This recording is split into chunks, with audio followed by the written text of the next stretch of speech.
Hi, my name is James McClure. I'm from Cape Town, South Africa, a trumpet player, composer, and I've been living in Europe, Amsterdam specifically, for the last 5 years. Growing up in this country, I was always very inspired by musicians coming from other parts of the world. And I think this is quite a natural thing that we overlook what we have and very quickly look at what's happening elsewhere, And you see this a lot if you go through institutions or in general. People will look at the States or they will look at Europe and get inspired by what's happening there and try recreate or digest whatever they have given. I don't know why, but we always look further than what is in our own garden, At one point I went over to Europe on a tour and I was there for 6 weeks or so. And I loved the vibe. There was festivals happening, it was summer. There was a lot of musicians from all over the world. And it just seemed like a very healthy musical environment. A lot of people coming out and supporting live music. I knew for me, that's what I want to do. I want to play live music, I'm not so much a recording artist. I like to be in the venue and playing, and that seemed to be happening there. So I took a chance and I went to go see what it was all about, I had to understand what was there, if I wanted to be a part of that, and understand if I could be a part of that. Because also another thing we have is that you think on the other side of the world it's impossible, You think, these people are so much better, or you're not going to fit in, and it's not the case. You arrive there and you realize, wow, this place is small. I was sitting in Amsterdam, and Amsterdam is a 2-hour drive and you're in another country, as opposed to driving 14 hours to go play a gig in Johannesburg for the weekend. There you drive 2 hours and you're in Germany. In another 2 hours you can be in France. Yeah, it's very different. In terms of being a touring musician, it's a lot more fruitful. You don't have to just go between Cape Town and Johannesburg and maybe play a gig along the coast somewhere. There it's very quickly you're in different territories. You're in Amsterdam, Germany, France, Switzerland, Austria. These countries are all so close together, And they're all different territories. So if you can meet the right people and visit the countries, you can probably set up a tour that you can bounce through all these countries. It's a dream, to be able to play a lot and to play in different countries for different audiences. Yeah, that was the first thing that got me. But also what's very interesting, like I said, you said, why Europe? And I was like, a lot of the music I was listening to was from there, and I wanted to be closer to that and check that all out. I enrolled in a conservatory there, the Amsterdam Conservatory, and I started studying there. And very quickly I started to realize that what they were teaching in that institute is the same as most music institutes. You're looking at education that is taking from the past, I studied jazz, and it's a lot looking to the Americas and looking to what happened from the 20s to the 60s, a lot of that era. And the same thing's happening in Europe, they're looking at that sort of history. And that's really fascinating, to see that you can be in South Africa, you go all the way to Amsterdam to find out that they're trying to teach the same thing, And at this point, I realized that if I follow this wave, I'm going to be the same as every musician that goes into a jazz institute, because you get this box of things that you should check out and be able to do. And at that point I realized I don't want to do that. I want to find my own way to say what I feel is closest to me, So at that point I started to check out South African music more than I ever did in my life, I lived here for 23 years of my life. Yes, I went to gigs and was involved in the scene and stuff, but I wasn't checking out records deeply and checking out the history of South African music deeply. Not as deeply as the last 5 years of my life. So it took me to travel to the other side of the world to really understand how important music and history is in this country, and how much I had gotten from it without being aware that I had got something from it, You just grow up with something, it becomes a bit normal to you, it becomes normalized that it's around you, so you don't necessarily dig deep into it. Not everyone's the same, but that was my case, So when I arrived that side, I started downloading and buying albums from my friends, And it was okay, this is actually what I need to digest and take in to have a better understanding for myself of maybe what I feel comes more naturally to me musically and how I want to say something. So yeah, that was an interesting process, just to go there looking for something that I thought was there, and then arriving there and realizing that actually, it's not here, it's back home, you know. But I had to go through that process to realize that that's what it was. And it's quite a strange thing, that like going somewhere and expecting something and realizing that when you get there, not everything's just going to become better, because you don't just arrive in Europe and all of a sudden you have gigs and all of a sudden you're touring around Europe. It's the same as here, you know, you have to work and you have to meet people and find the people that you like working with, and yeah, put that into practice, take action and make something happen from that. And I think that was a big learning curve for me, was to realize that moving there was not just going to change everything and make my life as a musician easier. If anything, I got there and I realized there's a lot of very good musicians in a very small area. Being in Amsterdam, it's a city of 1 million people, and I was living in Cape Town, which is a city of 4 million people. I think that's right. And there were way more musicians in Amsterdam, but a way smaller area. It was interesting, you know, but then it becomes a bit more of a competitive environment because people want to survive from playing live gigs. So yeah, it's been a big learning curve to be that side of the world. And from that, obviously, I got a lot of perspective of South Africa as well as Europe, and how things around the world are like misconceived. Like you always think that the grass is green on the other side, but there's also this famous reply is that the grass is always greener where you water it. And it's true, like you just got to work on what you have no matter where you are, and yeah, believe in yourself and whatever your project is and push that thing if you really want it. That being said, if you do have a project that you believe in and is going in a strong direction, there is more opportunity for you to be able to tour in Europe. In South Africa, it's a bit more difficult, you know.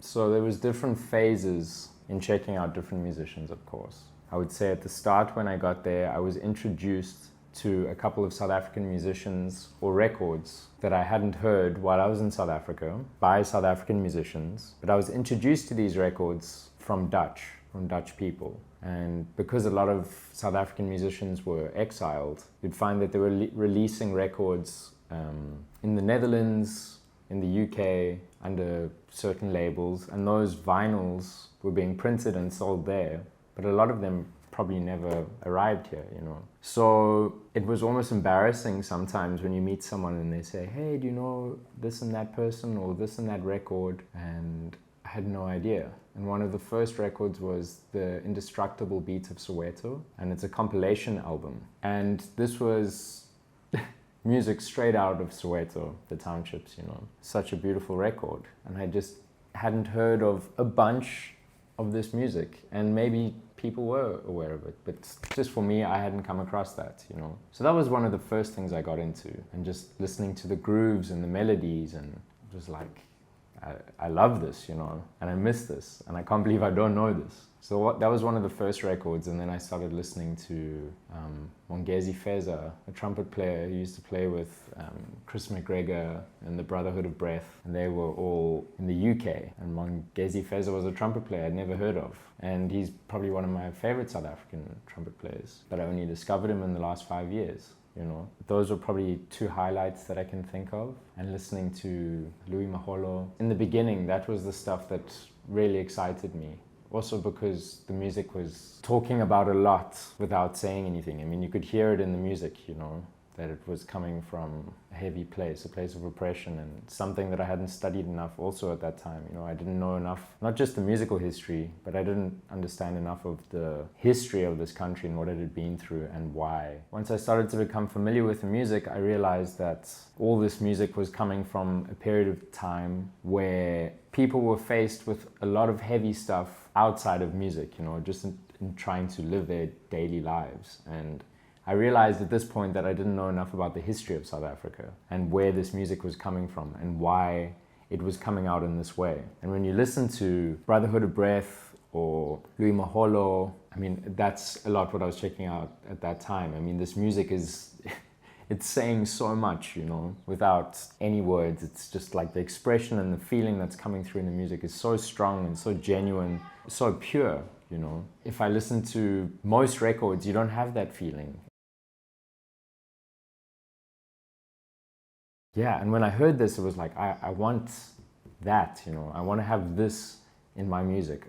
And the only way I can achieve something like that in my music is to be actually honest to myself, you know, but truly honest to myself, and compose and play from that place.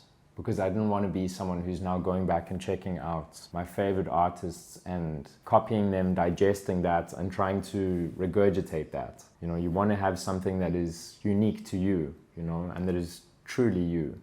And we all take in a lot of music and we digest it, and something comes out that's inevitably going to be us, because we've gone through the process of working this music or concepts or whatever, certain sounds into us, because yeah, it's just a natural process that happens, you know. And I think for me, a large part of my compositions and the way that I started to play was all relating back to that. You know, I started to address, who am I as a human being? You know, I am a human being before I'm a musician, you know. So how can I make this first basic thing, being a human being, how can I make that strong enough that it filters through and becomes a direct expression of myself through my instrument, you know, because the trumpet is just an extension. So if everything going on in here and in my body and the way I move, the way that I talk, the way that I think is fluid to me, then when I express myself musically, it's easier for me to express these certain things, you know. So when it came to composing, I like to compose in a way that I can attach myself to something, whether it was an image or a story or a memory. So like a lot of my compositions would be like that. I'd write about a certain experience or a memory or something that I can relate to and that other people, my band, can relate to, but they all relate to it in a different way to me. But it needs to be something that I can connect to, so that I feel that when I express myself, it is true and it is James McClure, and it's not James McClure trying to be Mongezi Feza. And this is something that we all try to look for, you know, and it's not an easy thing to find, and it's a process to get there. But for me, it became clear to me that the more I work on trying to be the human being that I would like to be, you know, like having my morals and thoughts and ethics and all these sort of things in a sort of unified line, then I'm heading a certain direction. The closer that I get to becoming my true self, the easier it is going to be for me to express myself through the music, basically, under the name James McClure, because my music should be, in my opinion, it should be a mirror of who I am,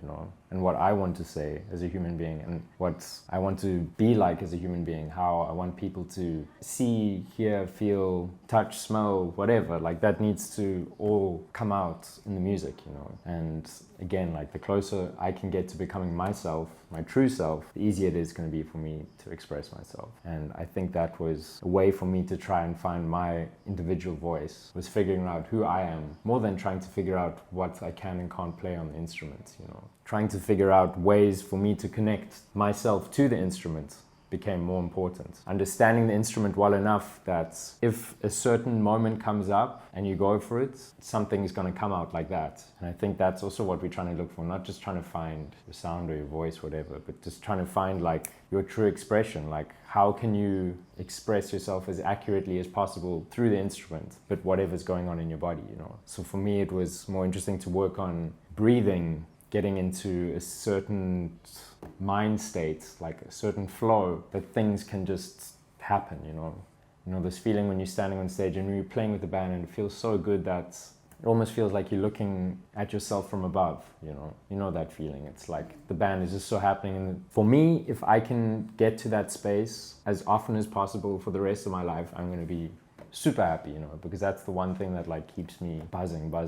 When you reach that state, it's like, it's golden, you know, and I think we all love that. And yeah, so like, again, with the compositions, if I compose in that direction, you know, using the tools that I have gained from living life, you know, from living in this country to living over in Amsterdam, and the perspectives I've got from these situations, I mean, that's a lot where my compositions come from. I'm not someone that sits down and really studies composition. It's more like every now and then when a melody comes or a bass line, like I make sure that I record that into a phone, because I believe they do come for a reason. It's not random. So I try to capture it like that and then work on the composition process. Then it's more me, I like to be surprised. If I go and watch somebody play a show, I want to be surprised. I don't want them to play what I expect that they were going to play, because then I probably go home and I'm like, I was expecting more. So for me, I want that to come across, I just want to be as true to myself, and I play what I believe in, and whether somebody likes it or not, that's up to them. And if they don't like it, at least I hope that it makes them feel something, whether it's conflicted or, just to have something to think about, And I think that's important, to just try be as genuine and honest to yourself as possible and let that come out through the music. I was going to say something else actually also about certain artists and certain music in South Africa. And I think for me, over this whole pandemic period, when we started going into a phase where we knew, okay, there was no more concerts and no more gigs and stuff, for me, I had to very quickly try to find a reason,